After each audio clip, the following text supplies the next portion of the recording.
komponen pertama dan komponen paling penting dalam komputer itu adalah CPU. CPU adalah kepanjangan Central Processing Unit. CPU adalah otak komputer yang mengatur tugas-tugas dari perangkat lunak.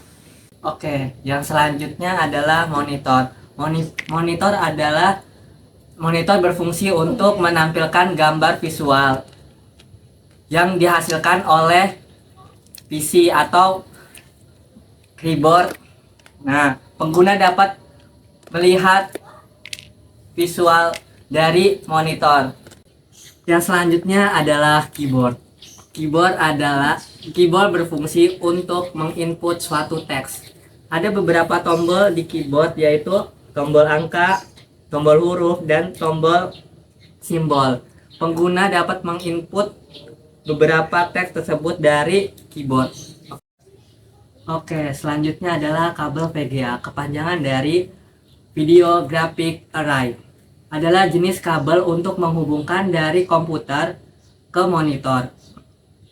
Jadi ada 15 pin dalam kabel VGA tersebut. Baik, di sini ada motherboard. Jadi motherboard itu adalah komponen yang paling penting. Tanpa motherboard, komputer tidak akan nyala. Karena di dalam motherboard itu terdapat banyak slot dan juga skop yang saling berhubungan satu sama lain. Dan di tiap slot dan skop itu memiliki fungsinya masing-masing. Jika motherboard rusak, itu tidak bisa digunakan kembali kecuali sudah diperbaiki oleh ahlinya. Adapun penyebab motherboard rusak itu bisa karena tegangan listrik yang enggak stabil. Next, di sini ada casing atau selubung komputer. Ya, casing atau selubung komputer itu adalah tempat yang berisi sebagian besar komponen dari komputer. Biasanya casing komputer itu tuh terbuatnya dari baja. Selanjutnya ada fan cooler atau kipas pendingin yang berfungsi untuk mengatur temperatur pada PC. Di fan cooler juga terdapat kabel yang menghubungkan fan cooler ke motherboard agar fan cooler mendapatkan suplai listrik. Selanjutnya ada PSU atau Power Supply Unit. Adalah pemasok arus listrik ke motherboard atau ke PC.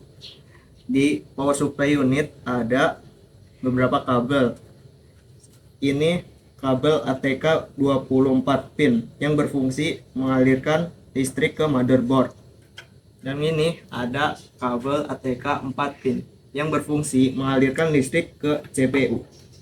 Selanjutnya yaitu CMOS. CMOS adalah memori pada motherboard komputer yang menyimpan mengatur basic input atau output pada sistem BIOS.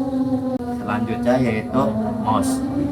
Mouse adalah alat yang digunakan untuk mengatur kursor ke dalam Windows. Selanjutnya ada kabel power. Kabel power ini memberikan suplai tegangan pada power supply dan memiliki 9 pin. 1 2 3 4 5 6 7 8 9. Selanjutnya ada kabel audio. Kabel audio adalah untuk menghasilkan suara dan memiliki 9 pin.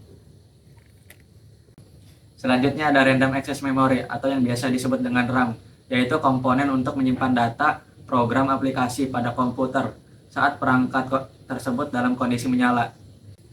Komponen selanjutnya yaitu hard disk, berguna untuk menyimpan file ataupun data seperti dokumen, foto, video, musik, program, preferensi aplikasi, ataupun konten digital lainnya. Hard disk juga bisa berupa eksternal maupun internal. Selanjutnya ada kabel SATA. Kabel SATA yaitu untuk menghubungkan dari berbagai perangkat dalam CPU sehingga komputer bisa berjalan dengan normal. Fungsi lainnya juga yaitu untuk mentransfer data. Selanjutnya ada kabel USB. Kabel USB digunakan untuk menghubungkan pencetak dan komputer melalui USB. Oke.